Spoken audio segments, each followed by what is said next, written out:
रवि किशन बोल रहे हैं कि पहले जो जैकेट 3000 में बिकती थी बाबू, अब 1500 में बिकल बा। जो सूट 3000 में बिकल बा था, अब 1500 में मिलल बा। ए बाबू, ए बाबू, ए बाबू, अरे 50% दाम होइला। 1000 का चीज 450 में मिलन बा। 100 का चीज 45-50 में मिलन बा। मैं ये पूछना चाहता हूँ इस रवि किशन से, जो भारतीय जनता पार्टी का गोरखपुर से सांसद है, क्या ये इस बात को मानता है कि अगर जीएसटी के दाम अब 100% से 50% हो गए हैं, तो मतलब ये हुआ कि नरेंद्र मोदी सरकार 50% जीएसटी वसूल रही थी। अगर 100 रुपए की चीज 50 रुपए की हो गई तो क्या मतलब? तो क्या मतलब भाई? इसका क्या मतलब है? इसका मतलब सीधा सीधा ये बा कि 50% जीएसटी वसूल करल बा। कौन? नरेंद्र मोदी।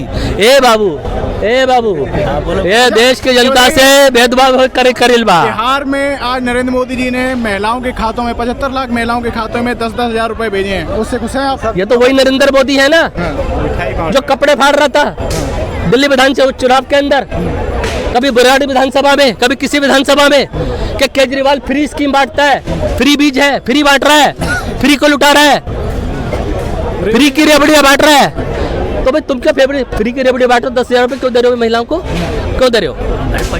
क्यों दे रहे हो?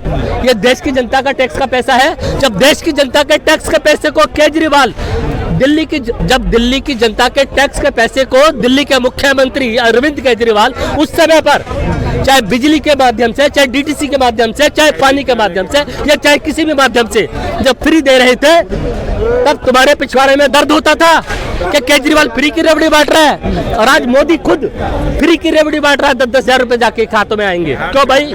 देश की जनता का पैसा है। 10,000 रुपए बांट रहे, अपने पार्टी के चंदे से पैसे से बांटना। भाई फ्री की रेवड़ी क्यों बांट रहा है? फ्री की रेवड़ी लग रही है क्या? बिहार में फ्री की रेवड़ी बांटी जा रही है, 10,000 रुपए भेजे गए। देखिए, अगर जैसे 10,000 रुपए का वहाँ बांधे जा रहे हैं, तो फिर मुझको भी उम्मीद है वो मेरे 15 शायद आ जाए अभी भी। अच्छा, हो सकता है फिर तो जब वहाँ मिल रहे हैं तो फिर मैं अभी आस नहीं छोड़ूं। 15 लाख मेरे आ सकते हैं, चांस है अभी।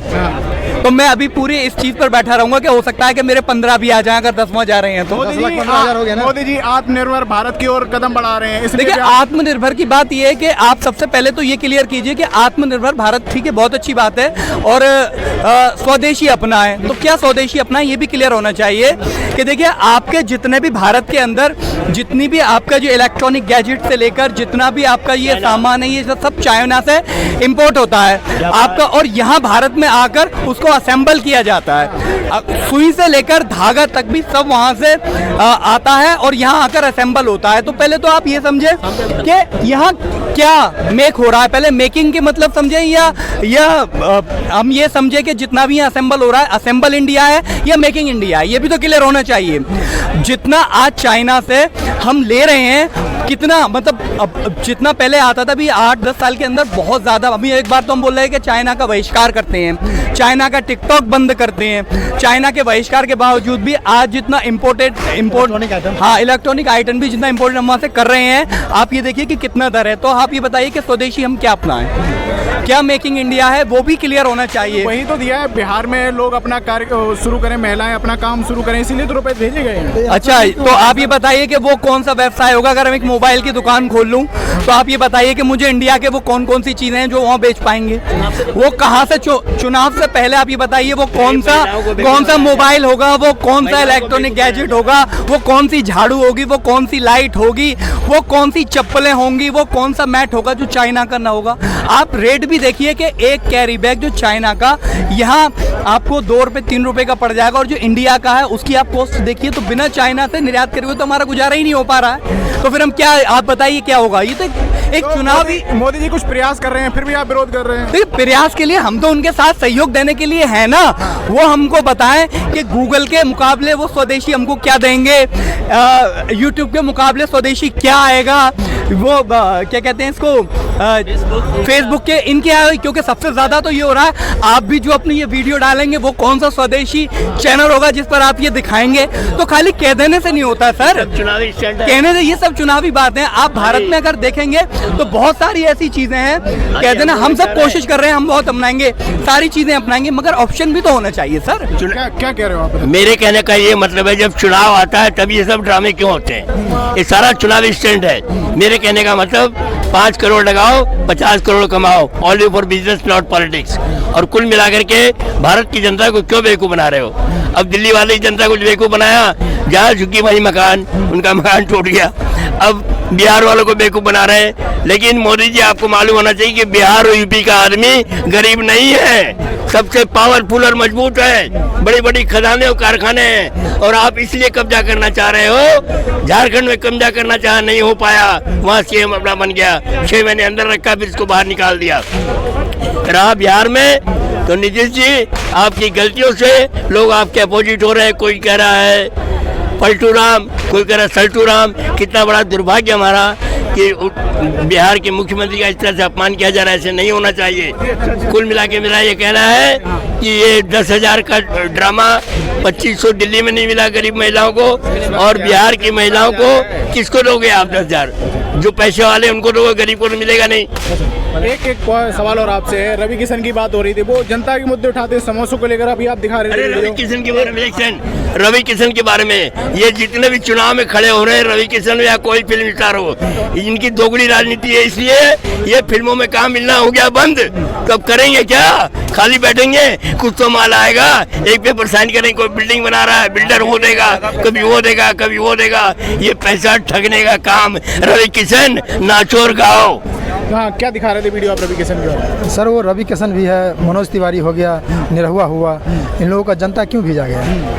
कुछ सामाजिक मुद्दा उठाने के लिए। रवि किशन का आपने दिखाया ना, समोसे के लिए आवाज उठाई, तो आपको अच्छा नहीं लगा? नहीं, अच्छा क्यों लगेगा? समाज को अगर वो अच्छा लगता तो वो समोसा के लिए तो नहीं भेजा गया। तो वो बता रहे हैं संसद भवन में उठ के कि समोसा का रेट, समोसा का मार्केट में साइज छोटा है, साइज इस तरह से होना चाहिए, उसमें चटनी कैसा होना चाहिए, लाल चटनी होना चाहिए कि हरा चटनी होना चाहिए, मेथी होना चाहिए। ये मुद्दाएं उठाने के लिए अगर संसद में भेजा जाता है तो संविधान क्या है? फिर कितनी संविधान कहाँ गया? और संविधान वो अपनी कैपेबिलिटी के अकॉर्डिंग बिल्कुल सही बता रहे हैं। वो इसी लायक है कि वो सिर्फ एक समोसे की गुणवत्ता बता सकते हैं, चटनी का टेस्ट बता सकते हैं, और समोसे के आलू के अंदर के मसाले के बारे में बात कर सकते हैं। भारत की मूलभूत आवश्यकता है, जो व्यवस्था है, और जो भारत की जो रिक्वायरमेंट है, उसके बारे में वो नहीं बता सकते। उनको शिक्षा के बारे में बात नहीं करनी, उनको हॉस्पिटल्स के बारे में बात नहीं करनी, स्कूल के बारे में बात करनी, वो समोसे के बारे में बात करेंगे, क्योंकि उनकी कैपेबिलिटी वहीं तक है।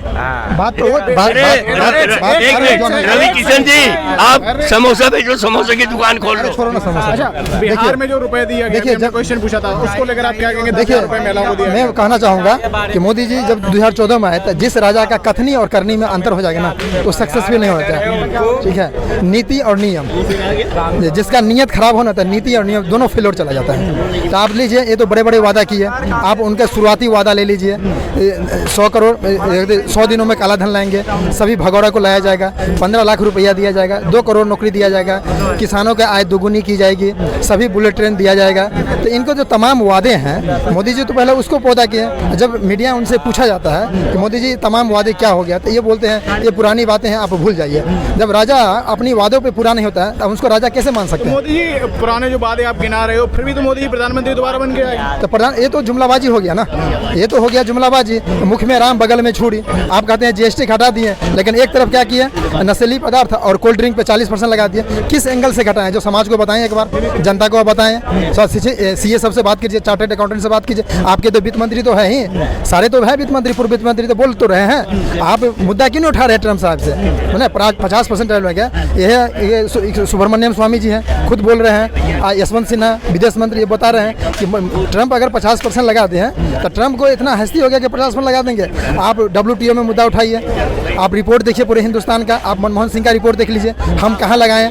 तब जब तरीकापूर्ण बात नहीं करेंगे तो आप सोल्यूशन नहीं निकल सकते। आप सिर्फ फेंकते हैं, जुमलाबाजी करते हैं, इससे देश थोड़े ना चलेगा। आप चले जाइए, सुनिए, आप चले जाइए जापान, आप चले जाएँ चाइना, जब आपको गाली दिया गया तो आप घर में व्यवस्था कीजिए ना, घर में सुधार कीजिए ना, घर पे मुद्दाओं पे बात कीजिए ना। आप चाइना से चले आते हैं, जब चाइना से आते हैं तो उस किस अर्थव्यवस्था पे आप बात किए? मोदी जी अच्छी बात है, जब चाइना गए, जापान गए, साइंस पे बात कीजिए, टेक्नोलॉजी पे बात कीजिए, अर्थव्यवस्था पे बात कीजिए, बुलेट ट्रेन पे बात कीजिए, किन किन समस्याओं पे बात कीजिए, चाइना का किसान किस तरह से वहाँ उत्पादन करता है। हमारे देश में हम मुद्दा की बात कीजिए, ये यहाँ नया बाज़ार है, दिल्ली के नया बाज़ार में इस बार मसूर का खेती व्यापारी नहीं हुआ। जो व्यापारी, छोटा छोटा व्यापारी जो अरबों करोड़ों मतलब ट्रक का ट्रक कंटेनर के अंदर खरीदता था, 1 किलो का व्यापारी नहीं हुआ। आखिर क्यों? इस बात पर कभी मीडिया उठाया? गोदी मीडिया जिस तरह से वहाँ बात हुआ वो मुद्दा यहाँ उठाते हैं, लेकिन वहाँ जब आए सब मुद्दा को लेकर आए, आप क्या कहने लगे कि नहीं नहीं मेरी माँ को गाली दिया है। अरे ये कोई बात है? आप 80 वर्ष के हो चुके हैं।